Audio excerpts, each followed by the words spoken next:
É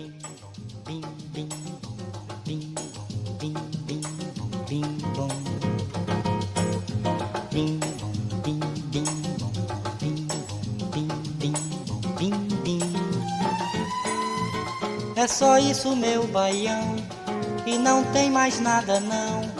O meu coração pediu assim, só bim bim bim bim bim bim bim bom, bim bim bim bim bim bim bim bim. É só isso, meu baião, e não tem mais nada não. O meu coração pediu assim, só bim bim bim bim bim, só bim bom bim bom bim bim,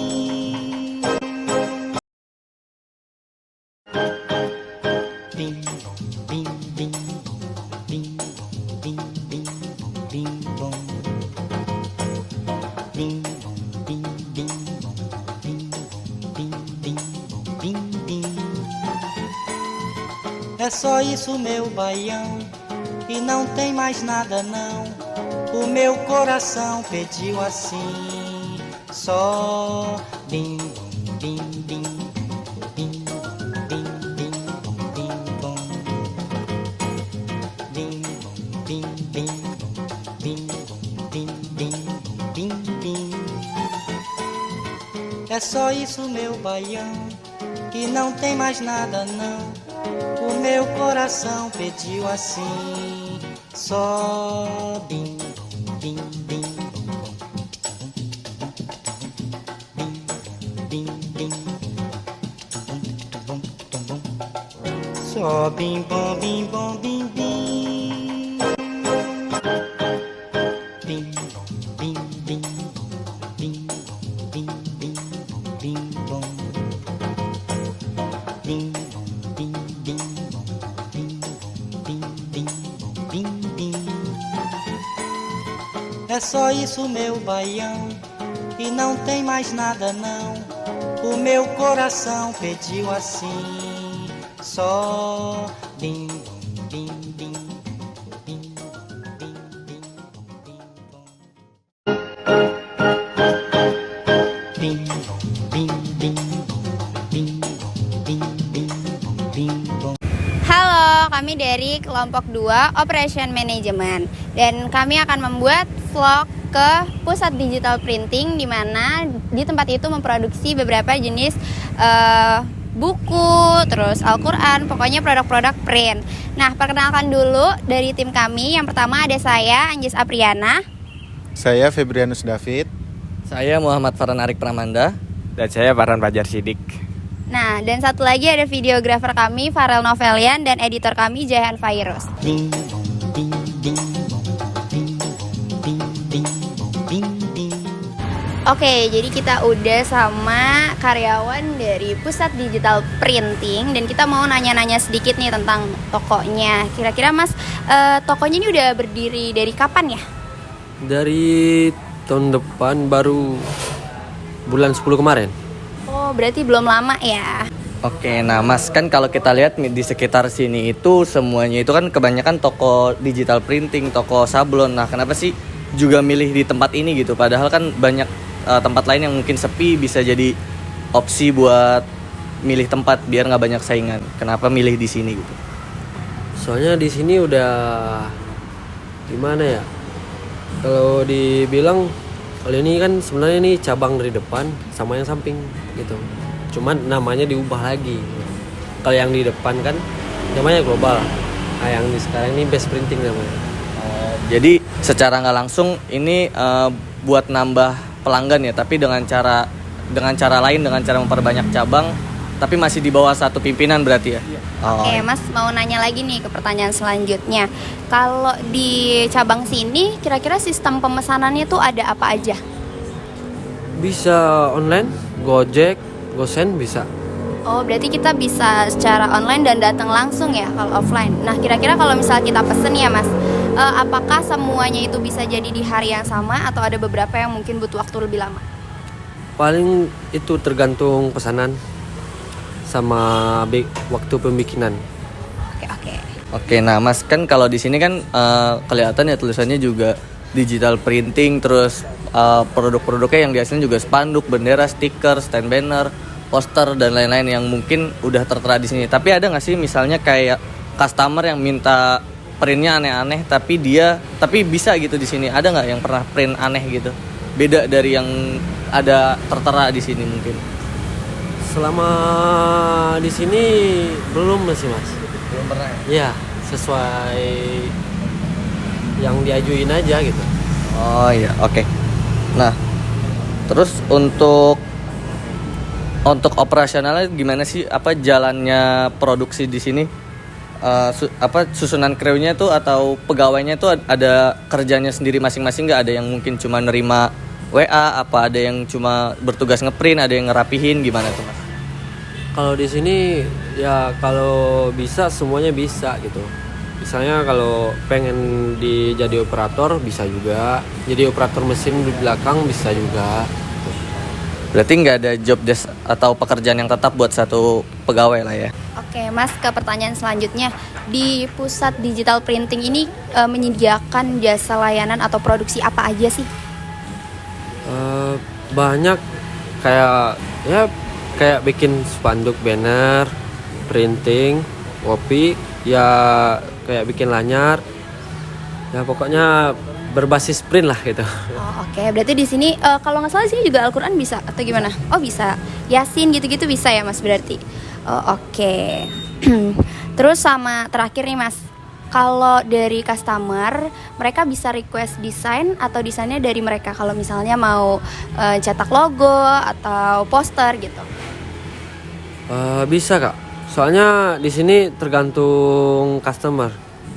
Kalau misalnya udah desainnya udah ada, tapi mau dirubahin sedikit bisa. Oh, oke, berarti di sini ada desain grafisnya sendiri ya? Ada lagi punya? Mungkin itu aja dari pertanyaan-pertanyaan dari kita. Mungkin bisa kali ya Mas kita lihat-lihat ke dalam ada apa aja sih di dalam sama apa aja sih kegiatan yang dilakuin di dalam.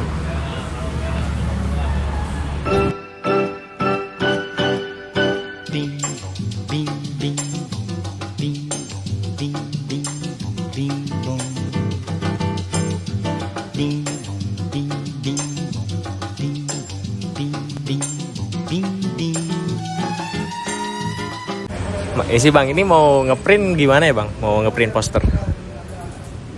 Bisa dikirim lewat WA. Oh, WA-nya bisa di itu ya, yang itu. WA-nya yang gitu. Iya. Oke. Berarti kalau misalkan udah ngirim WA, berarti itu langsung diproses atau gimana Bang? Di setting dulu. Setting dulu. Baru ke proses mesin. Untuk ukurannya sih ada berapa aja Bang? Juga, tapi yang paling biasanya orang bikin yang A3 doang. A3 doang ya? Itu satu lembarnya berapa sih Bang kalau boleh tahu? 10.000. Meskipun desainnya simpel itu tetap 10.000 ya atau gimana? Oh, Kalau gambar nggak ngaruh sama ukuran. Nah untuk pengerjaannya biasanya berapa ini Bang? Berapa lama sih pengerjaannya atau apanya gitu? Kalau buat selembar paling 10 menit. 10 menit. Lama. Setengah. Tapi pas pengerjaan kita boleh ngelihat gak sih Bang cara pengerjaannya gitu pas ngeprintnya? Boleh. Oke. Siap.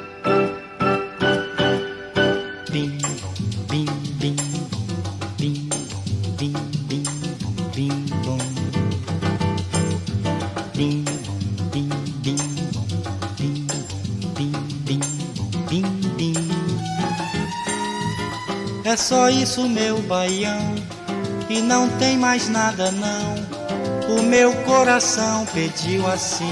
Oke, jadi saya dan David kali ini akan mungkin lebih deep lagi menjelaskan soal desain tata letak dan yang lainnya gitu ya. Mungkin desain tata letak dari digital print ini adalah seperti yang kita bisa lihat ini workcell layout di mana pengelompokan barang-barang kayak komputer dan mesin-mesin printnya itu ini kan ke dalam satu gitu ya. Jadi di sini di depannya itu untuk proses desain stiker dan poster gitu.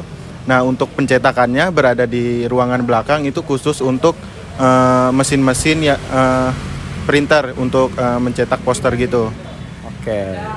Terus juga menurut saya sendiri kenapa dipilihnya di daerah Rawamangun gitu, karena emang di antara yang lainnya tuh banyak ini ya, banyak apa?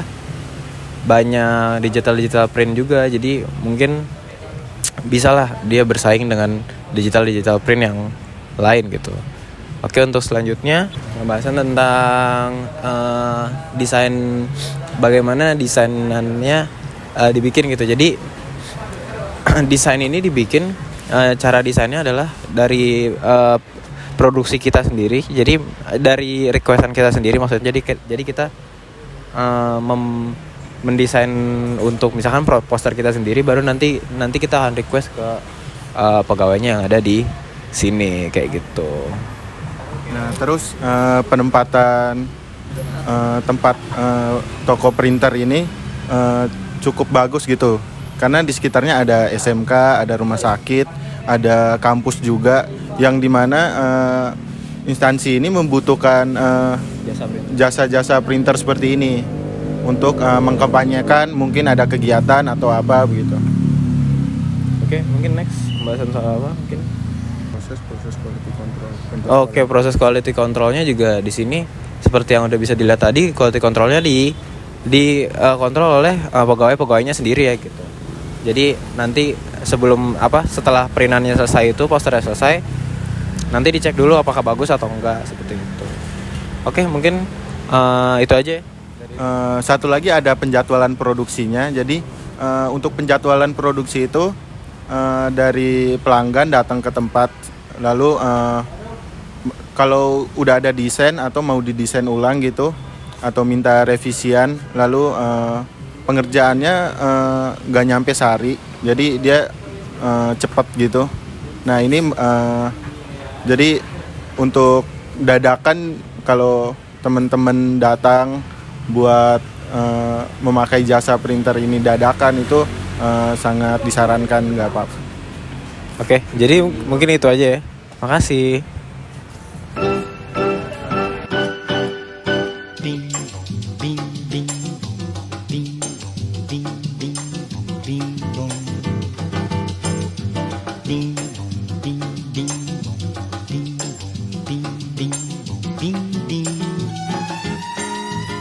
É só isso, meu baião, e não tem mais nada não.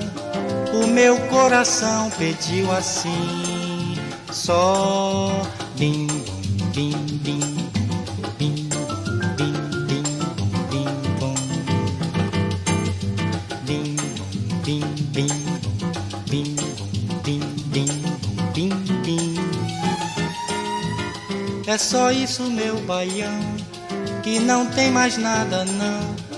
O meu coração pediu assim, só bim bim bim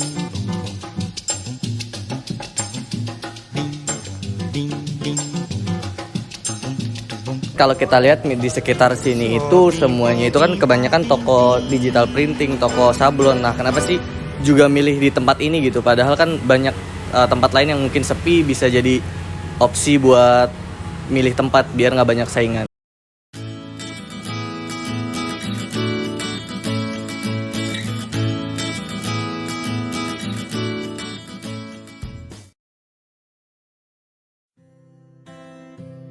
Siapa sih yang nggak kenal Indomaret dan Alfamart? Kedua minimarket ini kehadirannya dapat ditemui pada hampir setiap sudut kota di Indonesia. Menariknya, keduanya seakan ingin saling mengungguli satu sama lain dengan membuka gerai-gerai yang saling berdekatan. Keduanya bahu-membahu saling mengikuti jejak pesaingnya. Setiap kali salah satu membuka gerai baru, maka pesaingnya ini juga membuka gerai di wilayah yang sama. Bahkan bisa bersebelahan ataupun berhadapan. Pernah nggak sih kita tanya, apa yang menyebabkan fenomena ini terjadi? Mengapa Indomaret selalu berdekatan dengan Alfamart? Begitupun sebaliknya. Indomaret sebenarnya hadir lebih dulu ketimbang Alfamart. Toko pertama Indomaret berdiri pada tahun 1988 di Ancol, Jakarta Pusat. Sedangkan toko pertama Alfamart berdiri di Jalan Beringin Raya, Karawaci, Tangerang pada Oktober 1989, tepat 1 tahun setelah Indomaret. Sejak itu, gerai-gerai Alfamart dan Indomaret menggurita hingga pelosok daerah kota di Indonesia. Penasaran? Berikut 5 alasan penyebab fenomena ini. Yang pertama adalah adanya adu persaingan antar keduanya. Ibarat sebuah pertandingan sepak bola antara Barcelona dan Real Madrid, Indomaret dan Alfamart saling menunjukkan taringnya untuk memenangkan hati konsumen. Keberadaan kedua minimarket ini yang berdekatan mengindikasikan bahwa persaingan antar keduanya memang cukup ketat, tidak ada yang mau kalah, dan masing-masing ingin menunjukkan eksistensinya.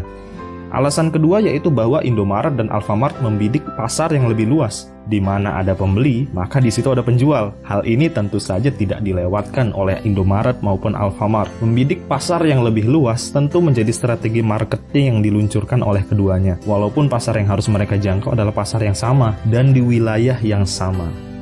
Alasan ketiga adalah pasar yang mereka bidik merupakan pasar yang sangat besar. Bisnis retail memang menjanjikan pasar yang tidak ada habisnya. Kebutuhan masyarakat akan makanan, minuman, produk kebersihan, dan sebagainya memang tidak akan pernah mengalami penyusutan. Hal itulah yang menjadikan Indomaret dan Alfamart tidak takut bersaing di tempat yang sama. Alasan keempat adalah target penambahan gerai yang maraton. Baik Indomaret maupun Alfamart memiliki target penambahan gerai yang besar. Hal ini tentu dilakukan dalam rangka menambah keuntungan perusahaan. Keduanya seakan melakukan maraton dalam pembukaan gerai. Tidak peduli walaupun gerai baru tersebut harus dibuka berdekatan dengan sang pesaing. Alasan yang kelima, kenapa mereka berani berdekatan, itu karena mereka percaya bahwa masing-masing memiliki keunggulan dari kompetitornya. Tidak jarang, barang di masing-masing toko memiliki promo yang berbeda pada item yang juga berbeda. Hal ini tentu menjadi daya tarik sendiri kepada konsumen dalam hal pengambilan keputusan akan membeli kebutuhan di mana. Coba kita sederhanakan kelima alasan tadi. Fenomena ini pernah dijabarkan oleh Harold Hotelling yang dikenal sebagai teori Hotelling. Teori ini menjelaskan bahwa produsen dalam memilih lokasi akan berperilaku untuk menguasai market seluas-luasnya. Pemilihan lokasi dipengaruhi oleh 2 faktor. Yang pertama perilaku konsumen, dan yang kedua keputusan berlokasi produsen lainnya. Begini nih analoginya.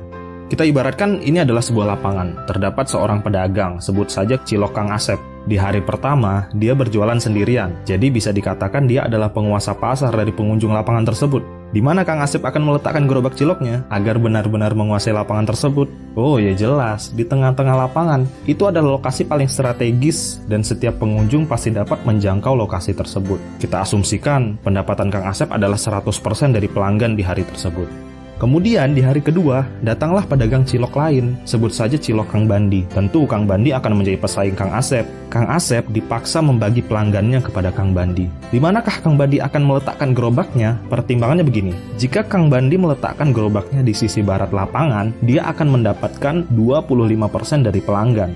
Sedangkan Kang Asep yang berada di tengah lapangan akan mendapatkan 75% dari pelanggan.